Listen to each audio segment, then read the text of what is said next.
承欢记结局，姚志鹏破碎感十足，刘婉玉登台唱戏重拾信心。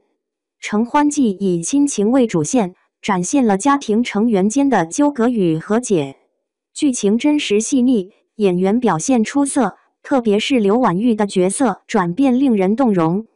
结局温馨感人，展现了家庭的重要性和珍贵性，同时也揭示了生活中的遗憾和无奈。摘要由作者通过智能技术生成。有用。承欢记的剧情最终篇章深刻地触及观众的情感软肋，编剧巧妙地把握了亲情的脉动，刺痛了人们的泪点。在这部作品中，甜蜜的爱情并不是主旋律，它没有超越现实的轰轰烈烈，却以它的平淡和真挚触动了人心。姚志明在父亲去世后的哀痛中，承欢在走廊中彻夜守候，给予他空间去哀悼，而他始终默默的陪伴，给予无言的支持。亲情的纠葛贯穿整部剧，首先是姚志明的情感线索。他终身受困于年少时的失落，那是一种奢侈的父爱。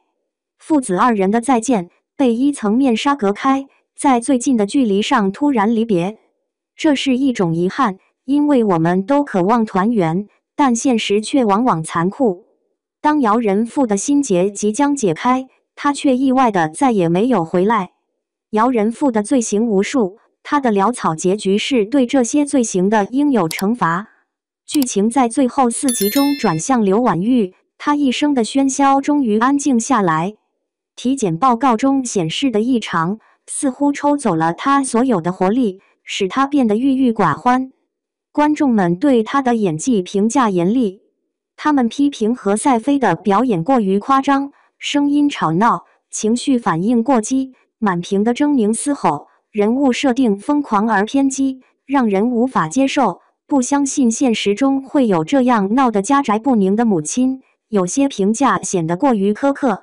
故事接近尾声时，一贯爱闹腾的刘婉玉变得异常安静。医生的初步诊断如同晴天霹雳，彻底浇灭了她所有的热情。她在街头失魂落魄地游走，如同行尸走肉，对熟人视而不见，瘫坐在沙发边，脸色苍白，眉梢眼角透露出病态。手机里一片混乱，越看越心慌，那种大厦将倾的绝望感透过屏幕直击人心。在阴暗的情绪笼罩下，刘婉玉在未得到确诊前已经失去了希望。她选择悄然离开，回到了故乡，走上了绝路。在回家的路上，何赛飞的表演充满了真情，让人感动落泪。他疲惫的身体进入了充满灰尘和文件的老屋，月光照在旧照片上，刘婉玉靠在桌旁，轻抚着照片，带着哭声表达着她的思念。妈妈，我回来了。当父母在时，我们总有归处，而当父母离去，我们只剩归途。在这个时刻，刘婉玉不再保持母亲的坚强，像一个委屈的孩子。她意识到，母亲也曾是别人的女儿。心碎的感觉，悲伤的情绪，周围的一切都显得暗淡。何赛飞凭借出色的感染力，营造出了悲伤的氛围。他饱满而浓烈的情绪，也让观众感动落泪。他骄傲了一生，自尊心是他性格的底色。无论何时何地，他总是衣着得体，头发整齐，面色光亮，从未表现出脆弱。为了追寻母亲的踪迹，刘婉玉急忙赶回家，疯狂地敲门。为了掩盖病态和憔悴，刘婉玉急忙涂上口红，想增添一些色彩，但时间紧迫，手颤抖，结果口红涂得歪歪扭扭。这个细节充分展现了角色的灵魂，让人感动。我们需要想办法帮助刘婉玉摆脱失忆的困境。承欢找到了徽派名菜臭鳜鱼这个线索，从中窥见母亲的年轻遗憾，她未能实现的戏曲梦想。他重新搭建舞台，再次亮出自己的嗓子，穿上红袍蓝冠，立刻展现出青衣的风采。他悠然的吟唱，婉转的戏曲腔调优美动听，重拾老本行的他确实魅力非凡。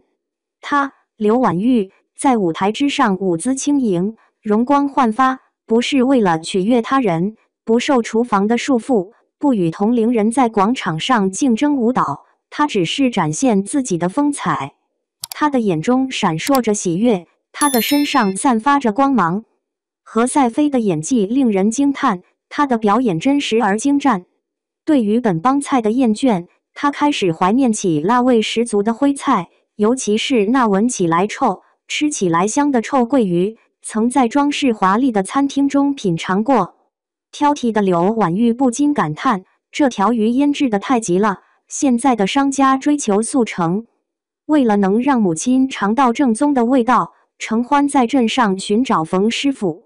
随着时间的流逝，曾经在灶台前威风凛凛的冯师傅已经到了暮年，生活不能自理，坐轮椅，他的手艺面临失传。程欢决定亲自研究烹饪，一次又一次尝试，最终在冯师傅逐渐传授的技艺下成功。霸总姚志明落入凡间，他在锅灶前添柴烧火，程欢的烹饪动作熟练，精心制作的菜肴端上桌，味道如何呢？刘婉玉小心翼翼地夹起尾巴肉放入口中，反复咀嚼，细细品味，没有言语，又夹了一筷子。程欢心中不安，担心菜肴难吃，母亲又不好意思说，正要端走，刘婉玉赶紧拦下，并称赞好吃。他一边说，一边夹起更多的菜肴，嘴里满满当当。他嚼着食物，嘴唇油光锃亮，这就是唇齿留香的具象化。味蕾受到刺激，最容易引发喜怒哀乐的情绪。在品尝的同时，他的眼眶泛红，眸底的水光中透露出坚定和凄美。无需言语，情感却无穷无尽。一顿真实的进餐场景，让人感受到亲情围绕的温馨，舌尖上怀旧的味道带来的愉悦，以及时光飞逝，从年少轻狂到头发渐白，岁月变迁的感慨，种种情感交织眼底。承欢记的结局，它提升了主题的高度，摆脱了偶像剧的套路，逐帧描绘了家庭群像，勾勒出了现实生活的意义。有出人意料的离别，有解决不了的代际冲突，也有重逢故人的欣喜若狂，疾病痊愈的喜悦跃上眉头，更有家人相伴、爱人左右的美好团圆。